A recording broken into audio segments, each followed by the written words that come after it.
Welcome to the Next Gen Podcast. Stepping up to the microphone are your hosts, Bryson Wright and Alex Winton. They got next, so let's get to the show.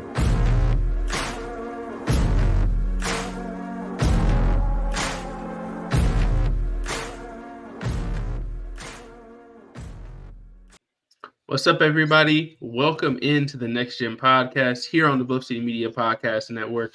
As always, I'm your host, Bryson Wright, and I'm joined by my co-host, Alex Winton. And we got a lot of Grizzlies stuff to get in today. Some good Grizzlies news, probably for the first time this season, where they've been on a really good stretch. But we got to talk about, we're recording this right post-game after the Grizzlies played against the Pistons, and it was just the Desmond Bane show. Desmond Bane goes for 49 points, and it wasn't just three-pointers. It wasn't just drives to the basket. He did a little bit of everything. He made mid-ranges. He attacked in transition. He just did so much in that game. It really felt like he willed them to win that game. And obviously, it's against the Pistons, and I think that was their 18th loss in a row. But going into those games, I always say that regardless of how many games a team has lost in a row, it doesn't, like, that's actually more dangerous to me. Like, in my opinion, that's more dangerous because this is a team that's hungry. This is a team that really needs a win going on the road. Grizzlies haven't been great. So it's something that I think I even tweeted it going into the game. I might be a little bit worried because you don't want to be that team. You know what I mean? You don't want to be the team that ends the longest losing streak in the NBA. You don't want to be that team. And for the first three quarters of the game, it really looked like the Grizzlies might be that team. But really just starting in that third quarter and continuing through the fourth quarter, it was just Desmond Bane going crazy. Had 49, 32 in the second half.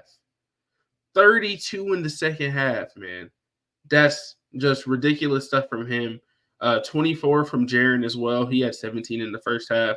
So just great stuff from the Grizzlies, main two guys that are in the game right now. But it was just an awesome game from Dez, and then just an awesome game for the Grizzlies to come back and win and not be that team that ends the losing streak. Yeah. Shout out to Bane and Jaren, man. They did a great job of putting their backpacks on and carrying the Grizzlies right now, because that was really a crazy game to start. Because early in the game, like, they couldn't make anything. Like, I swear, I think it was like the first 3 minutes there wasn't like a bucket score. Like, it was looking like it was gonna be like an in the mud type of game. And for Bane, honestly, even though he was scoring, I felt particularly well early on. I felt like even then he had finished with 49. I think there's probably like 2 or 3 layups I feel like he missed that he usually makes. So he could have easily had like 52 or 53, whatever. Like, he could have had the all-time scoring record for the Grizz, at least in the regular season. So, but I mean, yeah, he was doing everything. Like, I mean, listen, like I said, that second half was crazy because there was a couple shots that was like it just uses, it's like almost a heat checks because the shots he usually takes, but like you could tell like it was early in the clock. Like, there was like a hand kind of in his face. Like, he was just unfazed by all of it. But a lot of it was really like getting downhill, really working off pick and roll. And again, like I said, he could have had more because I think, again, he missed the layups. And then on top of that, I think there was a couple times where they didn't really call any fouls. In my opinion, I think he should have had more free throws. He had 7 free throws. He should have had probably like 12. So, yeah, no, it was a great game from Bane. I got a few stats because shout out to my boy Parker Fleming and shout out to Sean Coleman. They said this. Parker, he said Desmond Bane joins Tyrese Maxey, Jason Tatum, and Luka Doncic for the only players with at least 45 points, 5+ rebounds, 5+ assists, and 4 threes this season. That's like a very short list. And then obviously for Sean Coleman, Bane is the third. I think he's tied now for third in terms of the most points scored by a single Grizzly, because Ja obviously has the first 2. He had 52 points and 49, and then Bane has 49 now. So yeah, that's an all-time Grizzly performance, at least for the regular season. Like, that was crazy because it really, like, because once they started talking about like Bane got like 40, I'm like, okay, like, he's really, it's cool, but like he even went on for like even more at the end, like when he had 40, because they were already up and he was still cooking. So yeah, I wish he could have got to 50, like only 1 point. But I mean, listen, we'll take the 49. I'll take the 49 to win. I'll take the 49 to win all day. But yeah, that was an insane performance by Bane. And obviously Jaren too. I mean, Jaren had 24. So You know what I mean? Like, so it was good. It was a good performance from both of them that led to a win. Yeah, for sure. And to me, it was really just down the stretch of that game too. Like you said, when he got to 40, the Grizzlies were up. They were up, but the game wasn't out of reach. And the Pistons still made a couple of shots down the stretch. Like, obviously, the Pistons, I felt like in that fourth quarter really just kind of ran out of gas. You know, it's a young team. This is what young teams do. They'll get a lead and they'll lead for three quarters, and then in the fourth quarter, everything just kind of goes wrong. And that's kind of what happened for the Pistons, but they were still close enough. Like, they were still close enough to the Grizzlies still needed to continue to score. And it was really down the stretch of the game before Pete Pranicka's hammer nail coffin. Yeah, even though the game was starting to get out of reach, the Grizzlies still needed a couple more buckets. And that was when Desmond Bane really just said, everybody get out of my way. Thanos, I'm fine. I'll do it myself. That's what I said. Fine, I will do it myself. And that's what Desmond Bane said. He decided they're not losing this game. That's what I saw. Like that, he went out there after halftime. He said, "Hey, we are not losing to the Pistons," and he did it, right. So shout out to Desmond Bane. Shout out to the Grizzlies getting another win, and shout out to the Grizzlies for going on a little bit of a string of wins too. So that I know last week we talked about it. We talked about sure winning one game is cool. They had to string a couple together, win 3 out of 4, something like that, to kind of get back on track a little bit. And I feel like they've started to do that. I think they've had a lot of good contributions. You know, obviously, Jaren and Bane over these last 4 games, averaging over 30 a game, obviously has been the thing that's like kind of leading the team.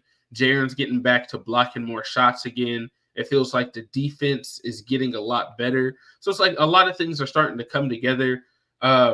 Shout out to, I want to say congratulations to Luka Doncic on his new child.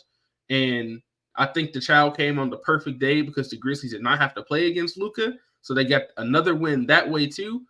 So that was part of it too. But it's just like all the things that it feels like have been going wrong for the Grizzlies in the past. Like, okay, you know, people being out and injuries, people being suspended, all the stuff that has been going wrong at the beginning of the season. It kind of feels like it's starting to turn around, starting to maybe get some guys back. We'll see about Marcus Smart coming back soon. Luke Kennard supposed to be coming back in a couple of weeks. So it's like you're starting to see the team start to make that turn a little bit. Obviously, they still got a long way to go, but like I think this is a good first step. And it also feels like, you know, we're only 5 games away from Ja Morant coming back now, which it really feels like it has been a long 20 games, but it does feel like we got here pretty fast, you know, a little bit faster than I kind of thought it would feel, especially because of these last couple wins. But I think this can give them a chance where I know we came in last week and we said, hey, there's 8 games. If they can win 4 out of 8, we'd be happy. And they've already won 3. So it's like, this gives them a chance to build momentum so that when Ja comes back, he can just add to that. So I think that it like this kind of run or this string of good play happening right now is like the perfect time for it. Yeah. The Grizzlies have started to kind of look like the Grizzlies the last stretch of games. And again, even though they lost that one game against Phoenix, watching that game, they played like even though they lost the game, they look like a team that could have won that game. They just didn't have the horses, and that's what I've been saying a lot of time. Like they just don't have the competent offensive talent. And again, to some degree, I'm going to get into it. They still don't, but they've been able to overcome it with other stuff and make up for it in other areas. First, I want to say, obviously, again, I know this man has been kind of a topic of discussion over the last couple of weeks, really the whole season, which is the coaching. Shout out to Taylor Jenkins. Again, y'all know me. I will call out Taylor Jenkins when I need to. I did it all last season. Been more, I'm going to say lenient this year, but I've been more saying like, hey, this roster is not all that. It's hard to work with these pieces when you have so much injuries and then the back half of the roster not being competent. But I want to give him a little bit more credit because, again, obviously I don't know the last stats for the last 5 games, but I know right now, after this game, the Grizzlies stand at 10th in defensive rating right now in the league. 10th. And I know people are talking about, big topic of discussion was talking about the Grizzlies don't play no defense, giving up too many threes. Well, guys, it's starting to be a better defensive team. Now, the offense is still bottom half, but the defense is starting to pick up. And again, Jenkins' defense has always been historically closer to the top 10 than they have the back end. But again, we talked about it. I even said on the pod before, the adjustment usually starts happening around this time where they start guarding the three better. They start guarding a little bit better in December. That's always usually when they start to really get a rhythm. Now, I will say part of it is, again, they're playing, again, the Pistons aren't a great shooting team. I felt like they got a lot of good looks, but they just didn't make them.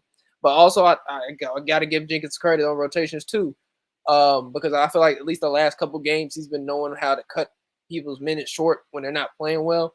Like tonight, for example, Rose, it was not Rose's night tonight, and even not even Rose's night, but like a lot of guys' night, like X, and I want to say Santi for at least the first half.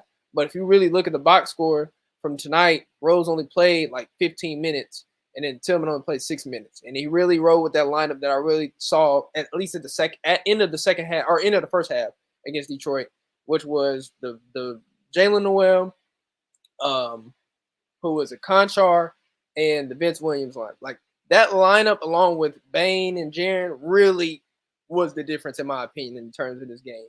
And for him to be able to ride with that lineup and really understand, like, hey, that's what they need to roll with, I want to give him credit for that. So I do think the coaching has gotten a little bit better.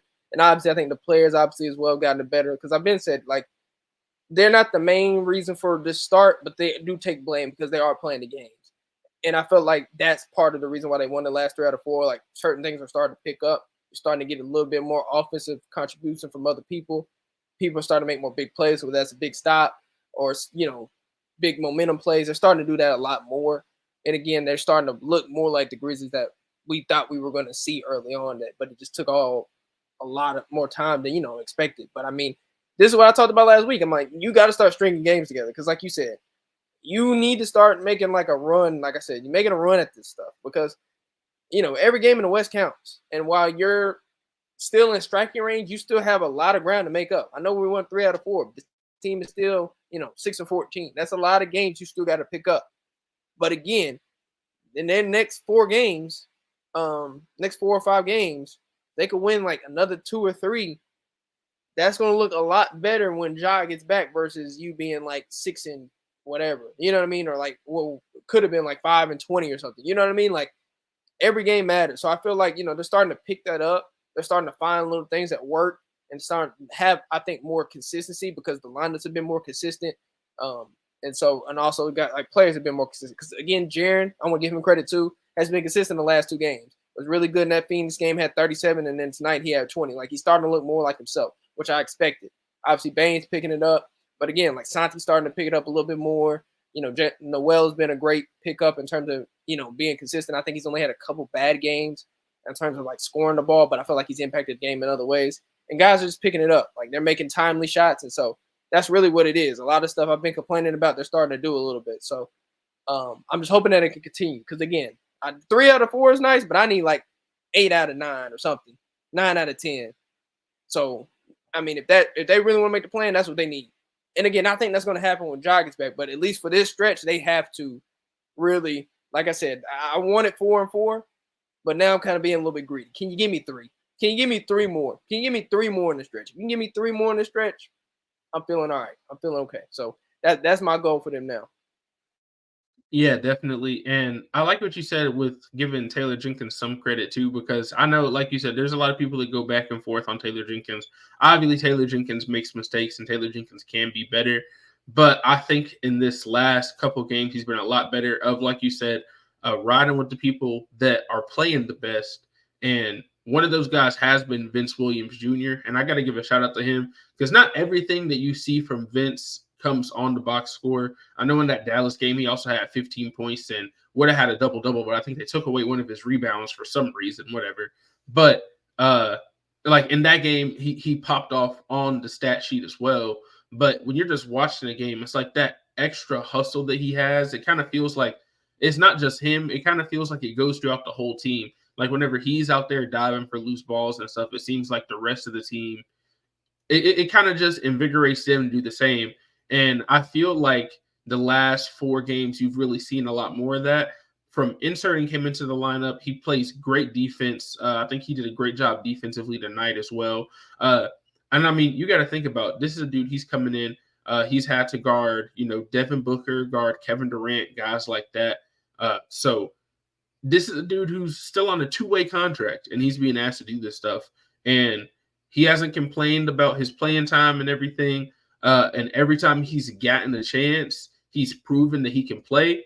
And now he's being rewarded, by being one of the first guys off the bench, being one of the better wings off the bench now, if not the best wing off the bench right now, with injuries and everything too. So I want to give a shout out to Vince Williams, shout out to Jalen Noel. We're going to talk a little bit more about him in a little bit. And shout out to Santi Aldama, because we talked about the Grizzlies needed to pick it up offensively. And Santi Aldama is one of the guys that, even though they had lost a couple of those games a couple weeks ago, like the Lakers game and stuff like that, his offense was starting to come together. And I feel like he's had a good stretch of games. And in that fourth quarter against the Pistons, like he had a bad game for like the first three quarters. He didn't play very well. But then he really came out in that fourth quarter and gave the Grizzlies the extra punch they needed. So it was like Santi, John Conchar, they both did that in that Pistons game. And then I think it's really been Jalen Noel and Vince Williams that have done that the last four games, like pretty consistently. I know Noel might have had one off night, but these last couple games, this is a dude, like I said, he's on a 10-day contract, and you're basically asking him to be a sixth man, and he's done a lot of that too. So a lot of good coming from the Grizzlies. Obviously, with Ja coming back so soon, I feel like the team is also just having more energy and everything like that. They've been great since Marcus Smart went on that little rant. Defense has been better. So I just feel like everything is starting to kind of go in the right direction right now. Obviously, it's only 3 out of 4 games, and they got to try to keep this up. But like I said, it just feels like all this stuff is coming together at the right time. It feels like Jenkins has found more in his rotation, like some new guys to go to when the other guys weren't really cutting it. And I think he's done a better job of pulling guys when they don't have it. I think that he could still do a little bit more of that. I mean, maybe take it a step further, just because I feel like there have been a couple games. Like I think in this game, maybe Roddy probably shouldn't have played as much, and I would have liked to see what Zaire could do in a game like that, just because it felt like early in the game, Roddy didn't really have it like offensively, but still made a big shot down the stretch, everything like that. So shout out to Jenkins, shout out to just the team in general for really rallying together since that losing streak. And like I said, it feels like everything is starting to go in the right direction. Yeah, that's the thing. I think with the rotations thing, a big thing, again, he's obviously with the lineups, I think he's been more keen to, I think over the last week or so longer, he's only been playing 9. So like Zaire didn't play tonight. I think beforehand, Conchar didn't play in one game. Like I think he's starting to. I bet he's been doing that. So that's kind of a thing that not too mad at. Like you said, I think he could have cut Roddy's minutes down a little bit more. I wasn't a fan of Roddy's game particularly tonight. I was one, especially after seeing how that lineup ended that first half. I was like, yeah, I would like to see more Vince, more Conchar, more Noel, and we did. They finished with more minutes, so I'm not really too mad, especially in the win. But yeah, I mean, I think again they could be better in certain spots, and again, like he is finding stuff, but again, it also still goes to again they're in a tough spot in terms of roster construction, just because you're playing like guys on a 10-day, like I said, like you said, Noel's on a 10-day and Vince Williams Jr. is on a 2-way, like eventually those guys might not be able to be contributors because of the restrictions that they have from a contractual standpoint. So it's kind of like he is finding stuff, but you would wish that this could continue. And I mean, it might, we'll talk about it in a minute. But like, yeah, I mean, I think they're figuring things out. But again, like I said, it's just they gotta keep this going, because again, 3 out of 4 can be great, but then they could end up losing 4 in a row. Then you're back to square one. You're more behind. So you gotta continue to keep it going.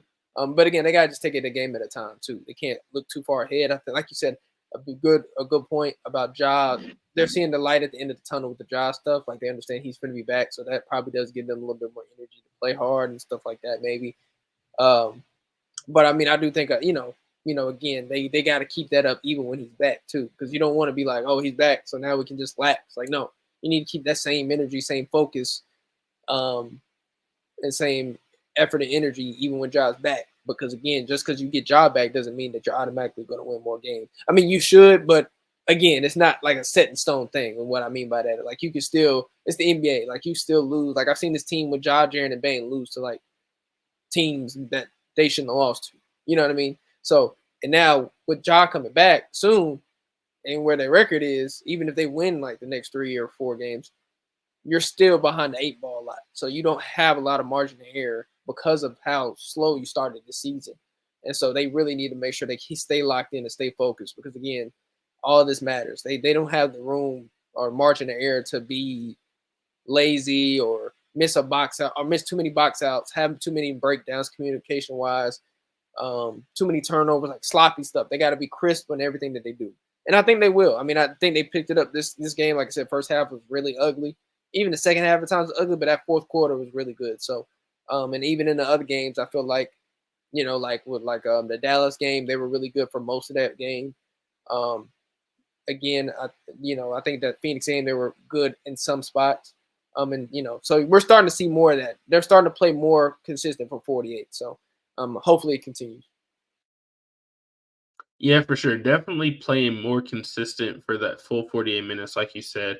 And I think that, like you said, even when they have lost games like these last couple, like even that Suns game when they did lose that game, it wasn't the same as some of the other losses you felt early in the season, where it kind of just felt like maybe they rolled over a little bit and kind of gave up at the end of the game and stuff like that. So obviously there's no moral victories when it comes to the win-loss column, but I still think that coming out of a game against the Suns where it's a close game, it really just comes down to they have Devin Booker and Kevin Durant and you don't. Like that's really what it came down to.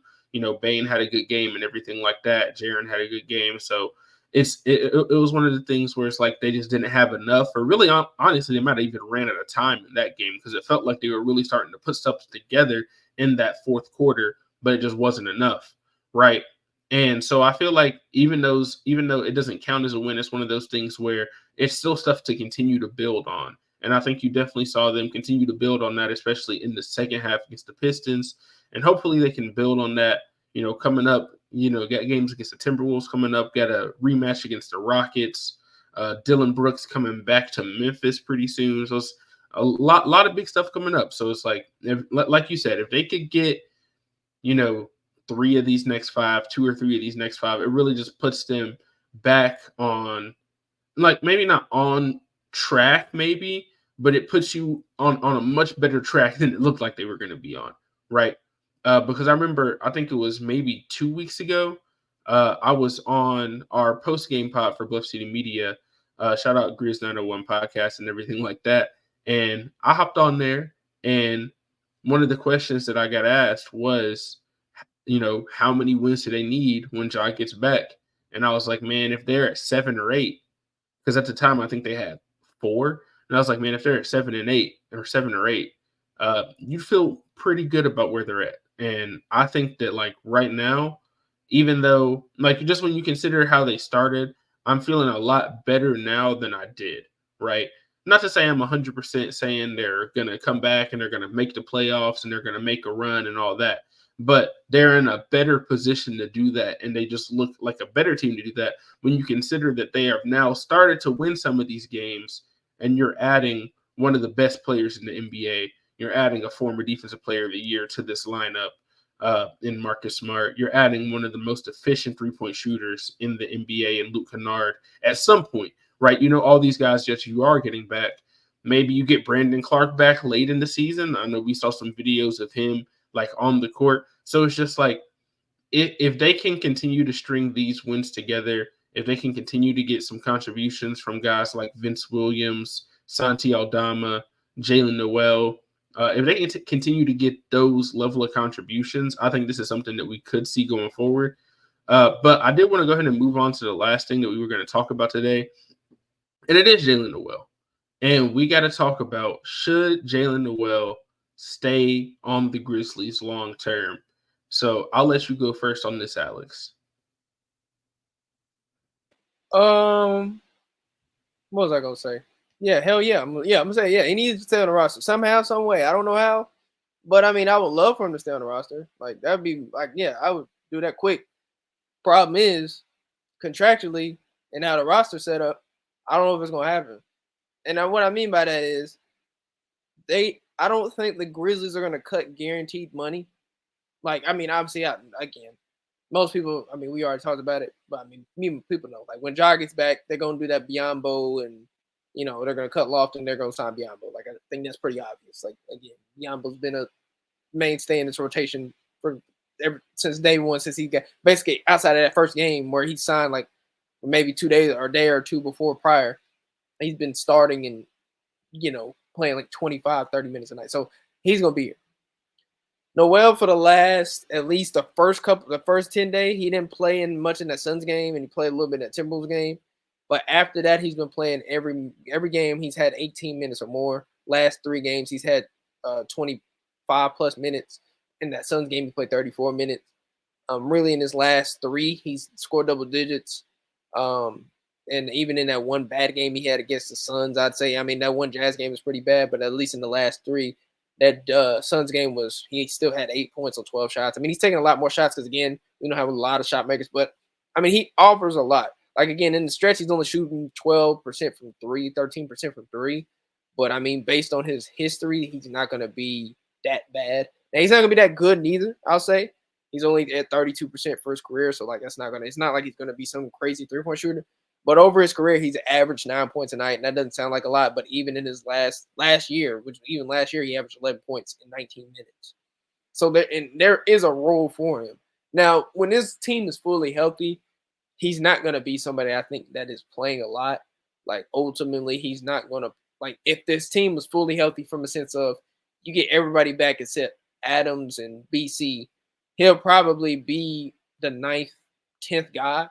But even in that, if there's a way you can make him or get him into that role as the 9th or 10th guy, you're doing pretty well. Because again, they don't have a lot of margin of error, and anybody that can increase that margin of error helps. And again, I've been saying they need more competent NBA players. Because again, I've been saying I've been big on using the word track record and stuff like that. I'm trusting the track record. History shows me he's been a guy that has been a rotation player on teams that are trying to make the playoffs. Timberwolves were not some contender, but they made the playoffs the last 2 years, and he was a rotation player for that. Now, he wasn't a playoff rotation guy, which is fine. We don't need him to be, but that's fine. But we need him. And for the regular season, he could be a piece. But again, it's hard because again, they got Jake LaRavia still under contract. They got, that's really the biggest one is the Jake LaRavia thing. Conchar maybe, and they have a lot of guys on guaranteed money. Derrick Rose, and I don't think they're going to cut it. Now, I will say the one thing I think they could do. Shout out to my boy Parker Fleming. I think he gave this suggestion, or when I was talking to him in the chat, but I could see them, like he made the suggestion, and I agree. They could do something in the sense of like, hey, like they'll cut him, but they could be like, hey, it's not like, they could be like, hey, we can't sign you right now, but if you let us get to the trade deadline, we make a deal here or two where we consolidate and we have some roster spots opening up, we can sign you back for the rest of the year or give you a longer guaranteed deal. I could see that happening where he might not be on the roster when all the guys get back, but you can see him in the future, whereas that is trade deadline or in the off, or going into next offseason, and they sign him somehow after they make moves. I could see that happening, but I would love for him to stay. I would love for him to stay. Again, I don't think he's some needle mover by any means. Like, he's not going to be the reason we win a championship or nothing, but like he could be the reason you win a couple more games, and he could be a reason why you win instead of winning 35 games, winning like closer to 38, depending on the night, depending on how the situation goes. So, I'm a big fan of Jaylen Noel because, again, I think he's a competent NBA player. And I keep saying we need more competent NBA players. That's the reason why we are in this position, because we haven't had enough guys who can give you competent offense. While he hasn't been able to give you anything from the three-point line, the last 2 games he's been double digits. I've been asking for somebody else besides Jaren and Bane to give me double digits every game this season. We've been talking about it on this pod the last 2 months. But hey, outside of Bane and Jaren, who's scoring? I've been saying it for months. I've been begging for somebody to score some points. And so he's at least doing that. And not only that, he's been decent defensively. He's been able to add some playmaking value. So he's been able to add some value outside of just scoring. Even in his bad games, he's been decent everywhere, in spots. So yeah, I would love for him to stay, but it's gonna be hard. But it'd be cool to play out. I think again, I think he's on his other 10-day, and he probably maybe get one more. So that'd be great. But yeah, it'll be interesting to see what they do because again, they'll have to make some decisions on that. Because if he keeps playing this well, they might have to make a tough decision. But I don't know what they're going to do.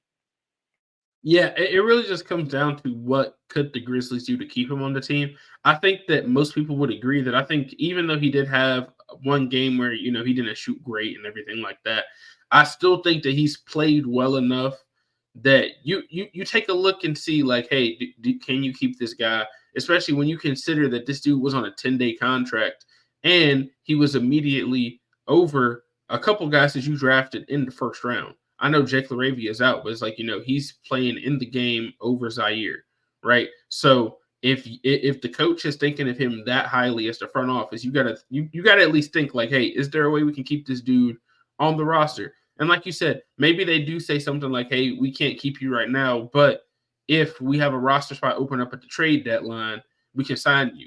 Now, obviously, you can't guarantee that he won't go sign with somebody else because as much as you will say that, oh, if we have a roster spot, we'll sign you.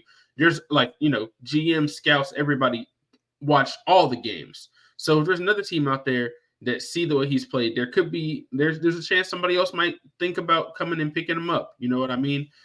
So it's one of those things where you think, first of all, has he shown enough to cut the guaranteed money?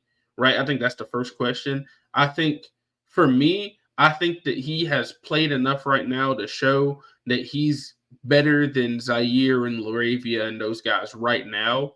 And he's only 24. It's not like this is a dude that's 34, 35 years old. This is a dude that is still young. He fits your timeline. So it's one of those guys where I think if you do take a chance and you're like, all right, let's sign him for the rest of the season even, it's not something that's going to hurt you. And he's not going to be making a ton of money. Right. Probably a little bit over the vet minimum. You know what I mean? It's not like this is a dude you got to sign for 10, 12 million. And when you look at the way he plays on the court, it's like, obviously you can look at it statistically, right? And he's had some good games, like, in terms of, getting some rebounds, scoring, doing all that kind of stuff. But it really just feels like he keeps the ball moving usually. He can put pressure on the ball and make the right pass. And then he can also come off the screens. And when he gets to that mid-range jumper, it's just automatic. And the Grizzlies, I feel like they need somebody who can create their own shot. Like he is somebody who can legitimately create their own shot off the dribble. And the Grizzlies just don't have that off the bench, right? Whether you look at Santi Aldama, he's not a guy like he's doing more of that now, but he's not a guy that can consistently do that. Zaire, he's done it at time. You know what I mean? You got a lot of guys that maybe do it sometimes, right? Jaylen Nowell, even that night when he was off, he was getting looks that he likes. You know what I mean? He knows how to get to his spots. And I think that's very important in the NBA. And when he gets to those spots, he's been efficient at scoring there, right? Not going to be a dude that shoots great from three, but that's not necessarily what you're expecting from him. Even though it is a 3-and-D league, right? If you have a guy that can get to the mid-range, like I'll say 100 times out of 100, if you're a great mid-range shooter, use that, especially in the situation the Grizzlies are in right now. Who cares about being a 3-and-D player? If you can score the basketball, the Grizzlies need people that can score. It doesn't matter if it's from the 3, from the 2. If we were playing the Ruffles 4-point line on 2K, I'd want somebody that can score from the 4-point line.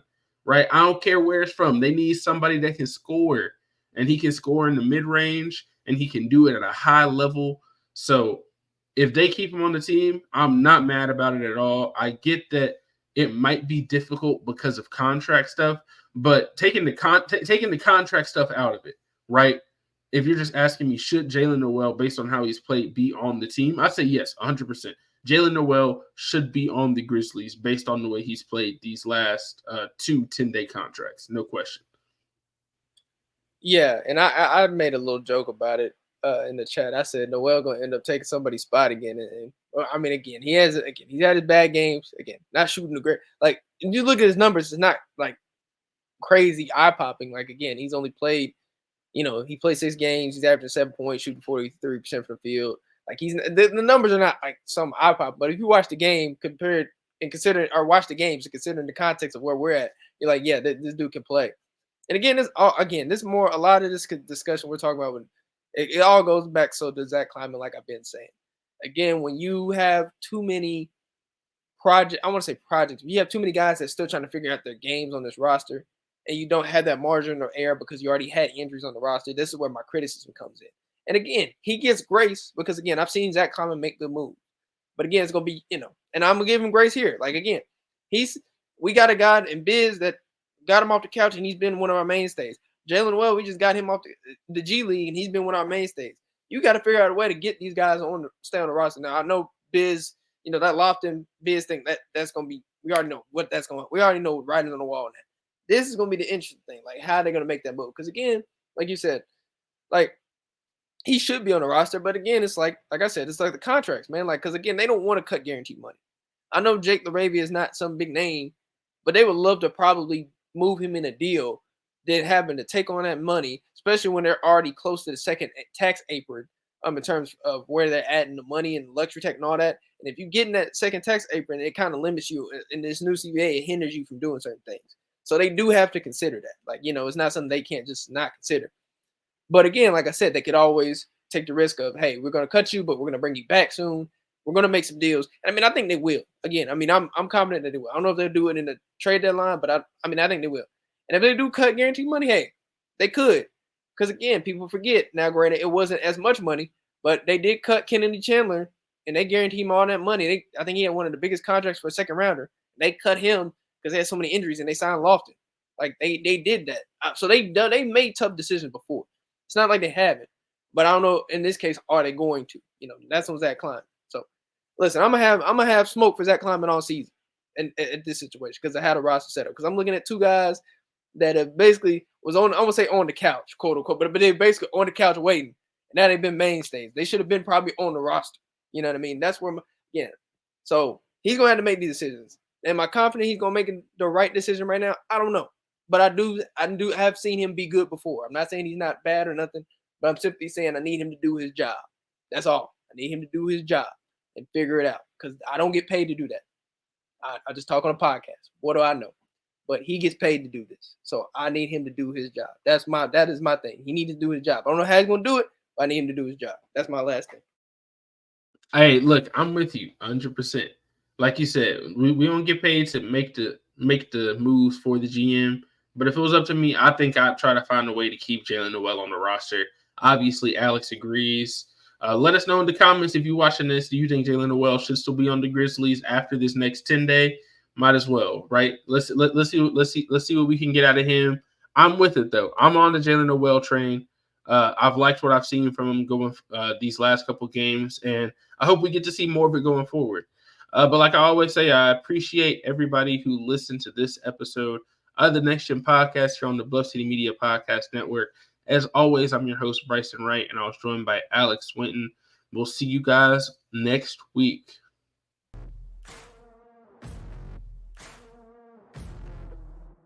Thank you for listening to this episode of the Next Gen Podcast. If you enjoyed this episode, leave a like and a comment wherever you download your podcasts. Head over to www.bluffcitymedia.co, where you will find comprehensive coverage of all things Memphis sports and how you can become an insider.